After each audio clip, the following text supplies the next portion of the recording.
He's already the world's oldest leader, but 89-year-old Robert Mugabe isn't about to retire quietly.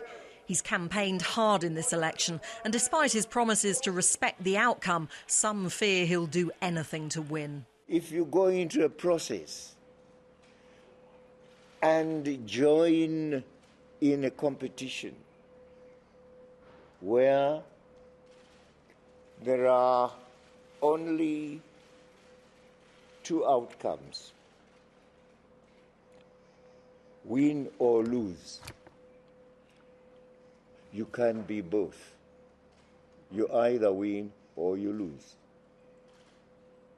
If you lose, then you must surrender to those who have won. If you win, those who have lost must also surrender to you. And this is it. We'll do so, yes. Comply with the rules.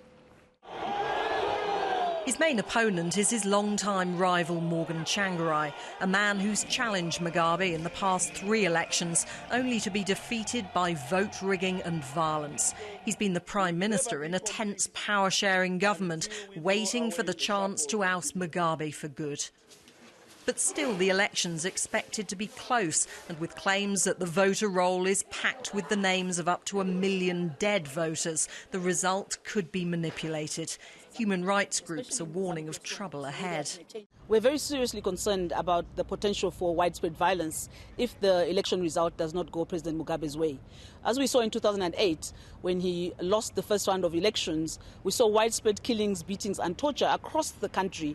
Many MDC or perceived MDC supporters were punished by soldiers and ZANU-PF supporters for voting against ZANU-PF. This was Zimbabwe 5 years ago, at the time of the last election. We found the shops empty of food because of hyperinflation, and out in the rural areas, children going hungry because of the shortages. The economy is recovering now, in large part because of the power-sharing government, but Mugabe has claimed much of the credit and can still count on significant support.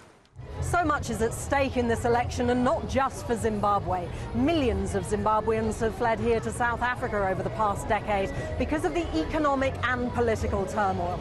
So many are just waiting for stability so they can return home. This church in Johannesburg is a shelter for hundreds of Zimbabwean refugees, and they too are divided over whether Mugabe should stay or go. Morgan Tsvangirai get a chance and opportunity to be a president. Maybe you stabilize our economy. All the opposition parties from Zimbabwe, they're being controlled by the Western powers. So you think Mugabe should win? Yeah, he must win, and we'll celebrate for that. That will be great. What we are expecting is a big change in Zimbabwe, because all of us here, we are here in diaspora because we were suffering back in Zimbabwe. President Mugabe may yet bow to defeat or extend his 33 years in power with a legitimate victory, but renewed instability seems the most likely result. Emma Hurd, Sky News, Johannesburg.